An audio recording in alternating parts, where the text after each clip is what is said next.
Welcome to this tutorial, where I will guide you on how to add a custom call ringtone from your phone into the Viber app on an Android device. If you want to personalize your Viber call sounds using music or tones saved on your phone, this video will show you exactly how to do it quickly and easily. First, open the Viber app on your phone. Next, tap on More located at the bottom right corner. Then, from the menu, select Settings. Then, in the Settings section, tap on Notifications. Scroll down until you find the option labeled Use System Sounds, and make sure to turn it on. This will allow you to choose ringtones from your phone's system sounds. After that, tap on Call Ringtone, then click on Sounds, which will open a list of available sounds. Scroll to the bottom of this list, and you will see an option called Add Ringtone.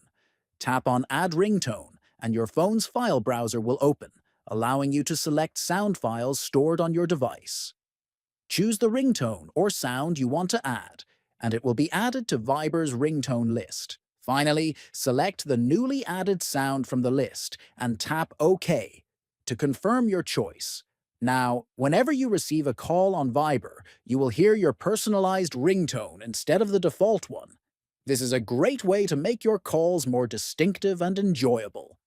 Thanks for watching.